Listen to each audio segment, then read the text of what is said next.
What's up everyone, my name is Parv and I welcome you back to Pertaining Monsters League of Legends Top 5 Plays. I'm excited to show you what week 134 is in store for you, so without further ado we're going to hop straight into our number 5 play with Silverchild on Lee Sin. At the start of this play, we see he's walking straight into a trap at level 1 as the enemy team waits patiently and then they spring into action, dropping him so low and forcing an immediate flash. He then Sonic Waves onto Wraiths, activating Resonating Strike, and then he pops Elixir to just barely keep himself alive. With his health potion taking away, he runs to his tower, but the enemy Jace pursues and then flashes over the wall, landing his Q, but thanks to the health potion he survives, and then they actually turn things around with a Rupture for the first blood.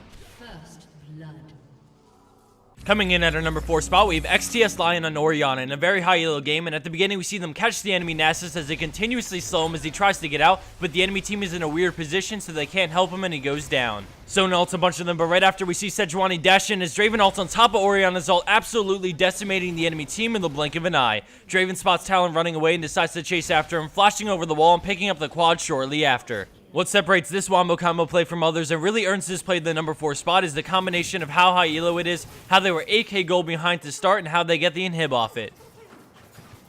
And a Nexus turret. Or 2.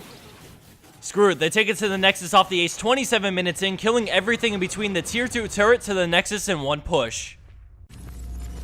Scoring in at our number 3 spot is the procs on Ezreal. We start things in a fight at Dragon as we shift our focus to Ezreal, who's being dived on by Blitzcrank and Alistar. He sneaks in a Q, but then gets pulverized, but a great barrier keeps him alive as he runs back to his team and gets a little helping hand from Alistar, then turns around to finish him off. Now we see Annie coming in with her stun ready, so he Qs and Arcane shifts away, dodging the Blitz hook as we speed it up a little bit, and we see Annie and Blitzcrank go on the hunt, looking to catch either Ezreal or Syndra. He pumps a lot of Mystic shots into them and always makes sure to keep his distance, using preventative Arcane shifts to make sure he doesn't get caught by any of Annie's spells. With them closing in fast, he quickly reacts with an Arcane shift to dodge both Tibbers and the hook into an immediate flash at a range of Annie to keep him alive. Tibbers tanks the tower, so they opt to dive, which forces him to keep running because a single Annie spell can mean death. He then beautifully eased into his ultimate, scaring Blitzcrank away and still perfectly staying out of range of Annie as she just barely misses her W. He continues to run away as Annie pursues, and he makes sure to keep on landing those Mystic shots because every time he lands it, it reduces the cooldown on all his spells by 1 second. And this in combination with blue buff keeps his Arcane shift up more often and his mobility better.